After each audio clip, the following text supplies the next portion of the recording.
We are on Saturday morning. Yes, thank you for coming around and tuning back in with the show. Cup of coffee. Got to remember to look ahead at you and not on the top of the screen. But anyway, no, you know what? The camera, I was really pleased with the way the last week's show came out because it looks really good. Thank you, Crazy Scotsman, because this camera is pretty cool. It is. I was a little disappointed with the other one. I was hoping that we would be able to kind of correct that soon, but you came to the call and corrected it for us, so thank you. But anyway, yeah, I just didn't like the. I didn't want to me. The resolution could have been better, and so I am very happy with at least we were able to do the 1080p here. And I know the resolution is like, it's kind of like one of those things where, you know what, 1080p that's phenomenal. I can't even see that good anyway for anything higher definition. So anyhow, so we do appreciate that. Thank you very much. And we're going to go ahead and read the comments. Again, no particular order, but not this time around. But comments do get pulled. Not sure why.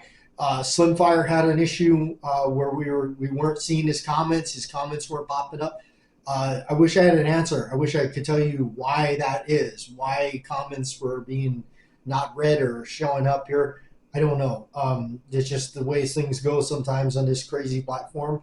But here we go. We're going through. So if anybody has been commenting, and I guess I don't know. I guess how would you know? How would you be able to tell us, hey, my comment wasn't there if you can't read your comments? So, all right. Anyway, Jeffrey Richardson, thank you, Crazy Scotsman. Sip of coffee. Well, yes, thank you. We appreciate that. Crazy Scotsman is responsible for the show being back on in 1080p.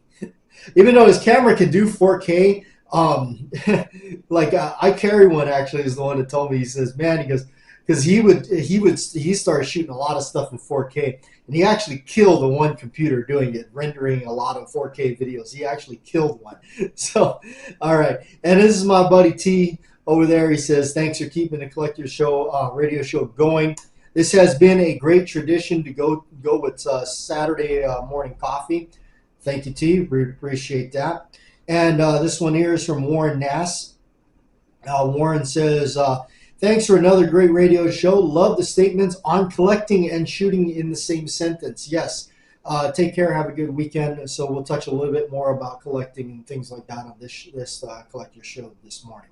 All right. And this one's from James. James says, James Bell says, really cool show. I'm pretty new to the channel, so welcome aboard. Everybody welcome James on board here. Hopefully we get more comments from you, James. And says, pretty new to the channel, but really enjoying these Saturday morning shows. Appreciate the content. Well, we appreciate you being here and commenting. So if you ever have any questions or things you want to chime in on or ask on the show, please do. We try to answer the questions, or you could be actually the subject. Something that you may have commented could be the subject that dictates the next show and what it's about. And, of course, the man, the myth, and the legend himself, the Crazy Scotsman. Last I heard, he's still kind of crazy. Excellent show. Glad the camera is working out okay. It is not just working out okay, my friend. It is working phenomenal. Thank you, my brother. All right. I haven't bought any firearms in over 2 years due to how things are going economy-wise. Yes, economy, etc. is obviously that's, no joke. That's the ultimate elephant in the room. When you literally go through the grocery stores, etc. I mean, it hits us hard in the wallets. And he says, I have nothing I would either trade right now either. So that's the other thing. If you have nothing to trade and stuff, then yeah, that it can become a pretty. You're just like kind of stuck. You're like, well, I don't want to trade anything. I don't have anything I want to trade. So unfortunately, that's what I've done. Is I just would trade things out. Like, okay, I want this new thing. What am I going to get rid of? I'm going to grab this, I'm going to grab this, I'm going to grab this, and trade it off. It's gone. So that's kind of the way things have to go because of economy. Yes, our dollar amount doesn't go very far. Also, you know what? I'm going to say this too. It is also why I decided to kind of get out of the trade that I was in a sense, and kind of up the scale and try to get into something else that perhaps would pay a little bit more and it did. It does. So just it sucks to do things like that, but in the end, you do. You have to sometimes get into a different trade or whatever. It's like I remember. I was working for a hardware store for a while, and yeah, it's a decent gig. You can if you kind of put your nose to the grind, you might get a little bit more, but it'd only be just a little bit more unless you start moving up the ladder or something, becoming management, and then you got more headaches. But it is, it's always going to be that. You're just going to be the hardware store, So not knocking that kind of a job. I'm just saying it is what it is. It's just going to remain that way. So, all right, Slim Fire. Scotsman, I hope you're getting along okay and doing better. It's very nice of you to send that camera to me. Yes, it is. It was very, very nice of him to send this camera along. I think we all appreciate it so much. Thank you, Slim. And yeah, we do. I very much appreciate it. So anyway, yes, Crazy Scotsman is responsible for the new look of the show. All right. Good to see you, Slim. This is Scotsman replying to you. Was the least I could do to keep the show going. Well, man, you guys are too much, the show we would always try to keep going no matter what, try to keep it going. It's just, yeah, the camera that we were using, it was getting us by. It was getting the shows done. It wasn't terrible. It wasn't like as our long lost brother, and well, we lost him, but he's not forgotten. As Mr. Holster used to say, what are you filming that thing with, a potato? So, yeah. Anyway, it says, at least I could do to keep the show going. Last week was rough. Talked to therapists, was trying different things. Yeah, I actually did something really stupid. I was crawling around on the floor at work looking for a gun part that had scattered somewhere, and we couldn't find it. And I tell you, you know what? I mean, I'm glad I'm not, having to be in that stuff all the time. And we couldn't find it. And I threw my back out, just kind of strained it a little bit. And it's been rough. I mean, you just don't bounce back like you do when you're like 20. It just sucks. You start getting into those higher numbers, man. You just don't bounce back. All right, this one's from Beretta 9mm USA. That check. This was an absolutely absolutely gorgeous black oxide reproduction Colt. Yes, it is. There are the two that they did produce out there. The black oxide is the most common, and the Carbonia blue, it does have a little bit more of a neat finish to it. It does have kind of a blue hue to it. It's really nice. They are both really nice pistols. Obviously, I had the black oxide one first. I had it for a long time, number of years. I was really glad that I got it. I was actually hooked up with that from a good friend of mine that had a shop. So that was really, awesome of him to hook that up for us. Seeing a World War I style Colt 1911 makes me want to rewatch Peaky Blinders. I have not seen, or Peaky Blinders. I have not seen that show. I believe it's a TV show based in the Prohibition era, I think. At some point, I will buy a single-action revolver, maybe one from Standard Manufacturing. Have a fantastic week and stay safe out there, sir. Young Beretta. Those are my buddies over there, Beretta USA, 9mm channel. Fantastic channel, one of the best 1911 channels on YouTube, bar none. Okay, Lead 8541. Lead is back. Good video, great video, brother. 1080 works just fine. Yes, it does. And this one here is from Slim Fire.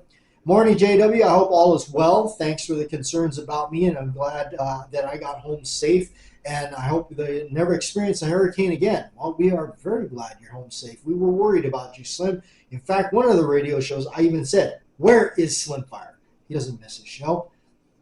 So your radio talk show is awesome. I enjoy your videos, so thank you, Slim. You're very welcome, Slim. We enjoy having you here and everybody that's on there. And speaking of somebody that doesn't miss a show, the man, Joe P. Swig of coffee for Joe. Joe P. is on the show. He never misses a single video that we do. All right, good morning, JW. Really like the color on those Uberti grips. For me, the more aged, the better. Yeah, I totally get that because I remember when I was buying some from Buffalo Brothers. Good people, by the way. Excellent grips. I had ordered the antique ivory ones. Then I remember seeing they had an option for like heavily antique ivory, and I was like, "Woo! Like, what is that going to look like?" So I, placed an order for that. Those are cool too. When they got some that are really heavily antique, those are pretty neat. They're definitely old rotted horse teeth color. So, all right, this one's from Wild Man. Morning, bro. What model wheel gun is that? Looks nice. Yes. Well, you know what, Wild Man. We brought it back out just for you, and we'll talk about that. We'll bring it out, and I brought it back out again for the show's second appearance in a row. All right, and Sean Lean, I've got an old American Western Arms single action and 45 Colt. I'm not familiar with 3840 cartridge. What's the difference between that and the 45 Colt? Well, Sean, I brought out an old box of 3840 right here, and one of these really cool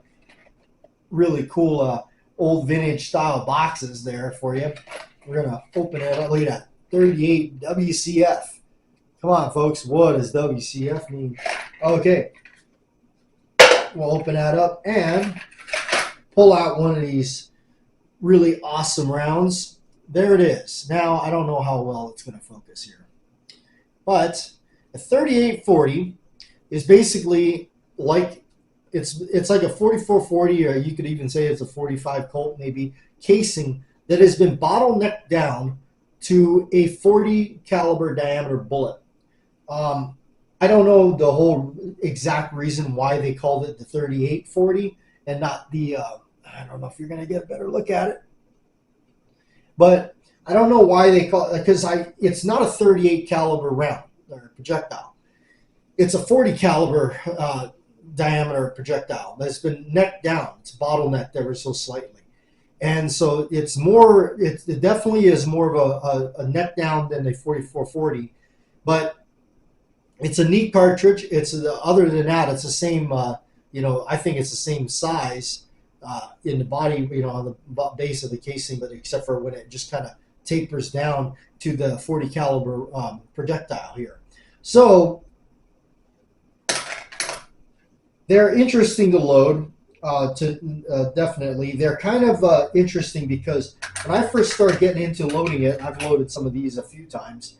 I'm trying to see if any of them got some weird things on them. But anyway, when I first got into loading these, it's definitely not a cartridge for an amateur loader. And I definitely am not saying I'm a professional pro loader by any means. I'm just saying if you're kind of getting started with loading, this is probably not the cartridge you want to start with. It is different. It takes a little bit more finesse, and it definitely matters on the powder. I've talked about this previously in one of my other videos, is the chambers on this gun had to be reamed when I got it. They had to be reamed out, re-reamed, because for whatever reason, they were really tight, and what would happen is the rounds wouldn't seat all the way down in there. They would stop, they would get hung up. So I had the chambers re-reamed by the fellow that I bought this thing from at the shop, and I had him he hand reamed them for me and just kind of ever so slightly cut them back a little bit. But I will say this, that they work phenomenal now, but the powder that you use is really important. I ended up finding out that I use Tight Group is what I ended up using. That's what he recommended for me to use in this thing, and I do it, and it works great. I have used things like Trail Boss, and I think I've used Unique at one point. So, but I pretty much stick with Unique, or not Unique, but I pretty much stick with Tight Group for my powder in it, because it for whatever reason it does kind of dirty up inside, and maybe you have unburnt powder or something that gets in there, and it doesn't allow the next one to go through or whatnot. So it's kind of a picky cartridge. It really is. And the bottleneck part of it really can collapse on you or dent up easily. So you got to be careful of that. But other than that, like, I know you're probably going, well, why in the world would I'm just going to stick to 45 Colt. Once you get the hang of it, it is actually a really cool cartridge. And of course, the Duke himself actually was known that he favored this cartridge over the other ones. I have found that it is superior in accuracy. It really is. This thing, the accuracy on this is really amazing for what you can do. And I just have an Italian copy. I don't have anything fancy, mainly because my financial situation doesn't allow me to branch out further. To the other question of what it is, this is a Uberti Frontier model. I believe that's what this is. It's a Uberti Frontier. This one is imported by Cimarron, and this particular one is made by Uberti, imported in. So that's what this is. It is one of the newer ones that they have out. It doesn't have the 4 clicks. If you have an older one, I have an older Pieta that has the 4 clicks. This one only has the 3. That's for people that really are crazy and obnoxiously obsessed over it. It does have that safety gizmo that I don't like. That is the only thing, which I overrode it. Did I say that really? But anyway, it does have like a safety gizmo in it that I didn't like. If you have one of these, a newer one, if they still are doing that, you'll see exactly what I mean. But does it? Will it still work and fire and everything? Yeah, it will. Yeah, that's what this is. It's a 4 3/4 inch barrel, blued with the I guess okay color case hardening. I know it's not the best out of these, but it's what comes in there, and I like it. And yeah, you can see how really aged and spotty these grips are, because that's just the way these turned out. These are actually taking a mold from the original Rooster shooter that I had, that I made them, taking the grips and basically kept it alive by cloning it. And I actually applied the little corners in there, because if you don't have most of these come as a one-piece grip, and they're not going to have the pin through the frame that would hold it normally, like an old school Colt or something, or a double action revolver, one of those that has the pin to hold it in place. So what you do is you just put one of the panels on, rubber band it so it stays in place where it needs to be, and in the corner, down here in the far corner, what you do is you kind of rub some grease or something on the inside of the frame so it doesn't stick. You hold it in there, put a rubber band around it with the one other side panel off, and shoot some hot glue down in that corner, and just enough to make a kind of like a button, if you will. And then you do the same to the other side, and then when you put it in and you drill the holes out, and I create my own escutcheons for this out of the hardware store, brass screws and brass nuts. I just take a file and cut the corners a little bit. And then I used to glue them in, but I stopped, because then what I do is I leave them a little rough and I press fit them. You know what? Works just fine.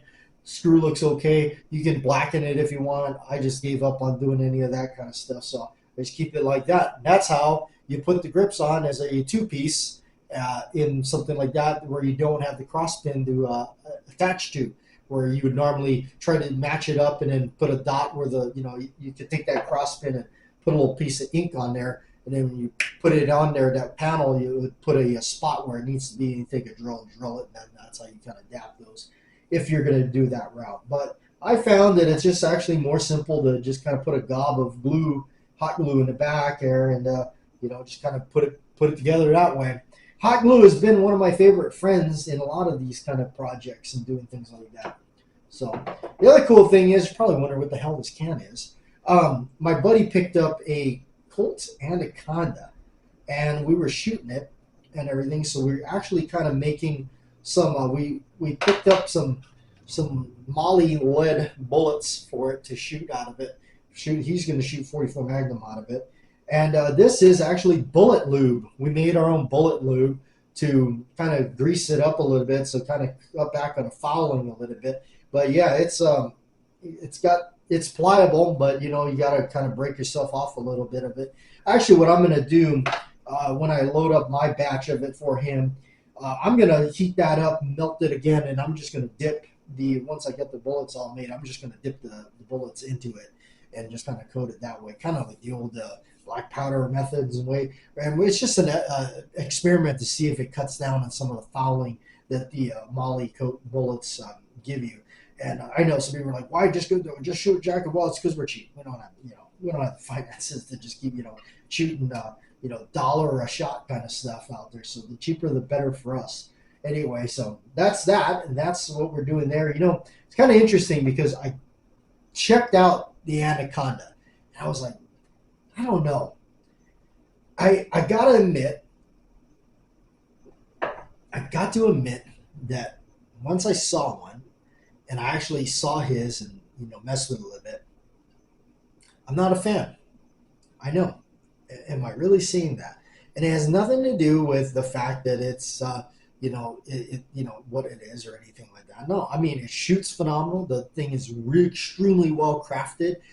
It's better than the old Anaconda by any means. After actually checking his out, I have no idea why you would buy the old original Anaconda. That thing is a piece of so it is just junk compared to the new one that's out. Everything else is great on it. For me, what it was, it's such a sizable revolver. It really is. It's just massive. The frame is large. The cylinder is large. It's just, I guess I'm too used to the sleekness of either the Python or the Model 29. So I'm kind of leaning back towards that, basically direction there. So anyway, great revolver, but actually I'm not going to end up with one. I don't think I'm going to end up trading out for one or anything like that. So I think I'll pass, which is kind of odd. So for me, it's odd. It is very odd. So anyway, before we get out of here, before I let you go, because where are we right now? We are at 22 minutes and 30 seconds of your life that you will never, ever get back. Okay.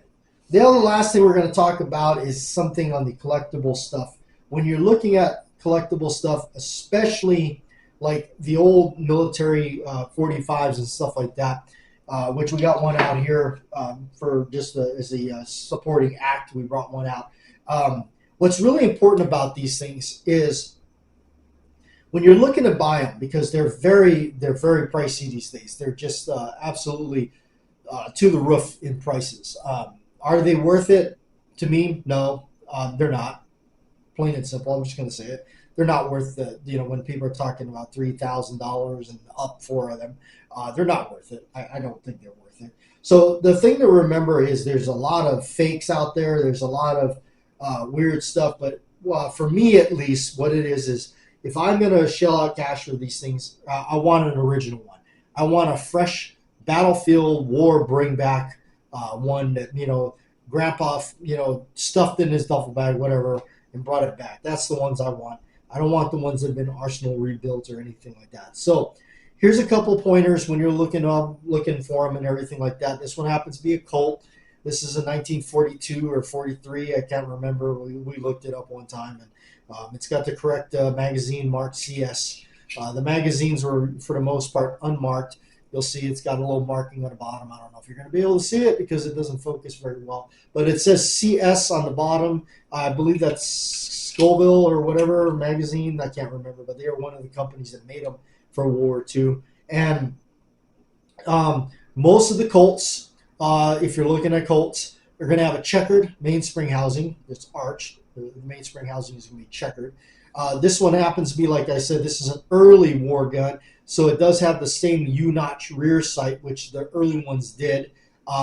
They went to a square notch, but this one is a very early model, so it still has the old World War I rear sight and possibly the World War I, front sight too.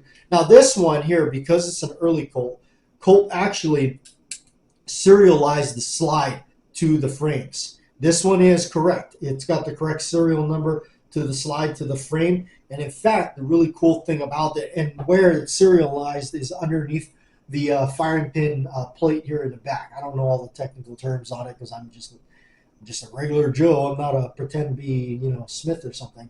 But if you take that off and slide that down, you'll see the numbers behind there. Now, the cool thing about this one is the numbers, because everything is stamped.